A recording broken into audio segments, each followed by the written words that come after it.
देखिए, हमारे द्वारा एक एनजीटी मध्य प्रदेश भोपाल में दायर की गई थी, जिसमें माननीय न्यायालय एनजीटी के निर्देश हुए थे कि रीवा में जो डिया के रेगुलेशन लागू हैं वो सिया के रेगुलेशन लागू होंगे। जो अवैध उत्खनन चल रहे थे, बड़े पैमाने पर पर्यावरण प्रदूषण हो रहा था, रीवा संभाग में पॉल्यूशन हो रहा था और अवैध तरीके से अवैध कृषि संचालित हो रहे थे, जिससे रीवा डिवीज़न में, रीवा जिले में अवैध तरीके से संचालित कृषियों के कारण पॉल्यूशन हो रहा था। बड़े पैमाने पर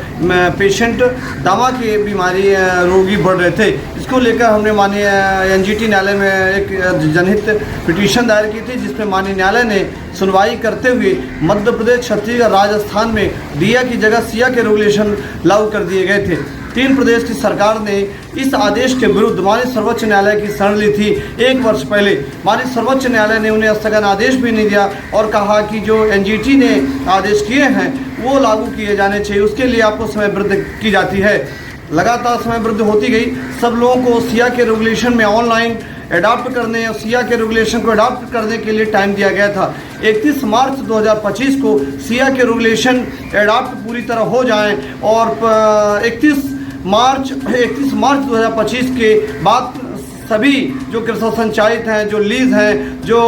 लीजधारी व्यक्ति हैं, चाहे वो किसी कृषि संचालित करते हों, चाहे बागसाइड हो, चाहे जो भी खदानें संचालित करते हों, तो उस माननीय सर्वोच्च न्यायालय सुप्रीम कोर्ट के जो निर्देश हैं, एनजीटी के निर्देश हैं, उस निर्देशों को पालन करना होगा। 31 मार्च 2025 से सिया के रेगुलेशन समूचे प्रदेश में, मध्य प्रदेश, छत्तीसगढ़, राजस्थान के साथ साथ सभी जगह लागू होंगे और रीवा में, रीवा, बेला, बजना, सकरवट, बनकुइया, भूलगढ़, इन क्षेत्रों में अवैध तरीके से और रीवा जिलों में सैकड़ों की तादाद में अवैध कृषि संचालित हो रहे थे, जिसको लेकर हमने एक याचिका दायर की थी, जिसमें माननीय सर्वोच्च न्यायालय के आदेश स्पष्ट हो चुके थे और अब 31 मार्च 2025 के बाद वो रेगुलेशन पूरी तरह लागू होंगे। यदि लागू कलेक्टरों को निर्देशित किए जाएंगे, कर दिए गए हैं और कलेक्टर उस पर देखेंगे कि सिया के रेगुलेशन और मापदंड को यदि पालन नहीं कर रहे हैं तो उन पर कार्रवाई होनी चाहिए।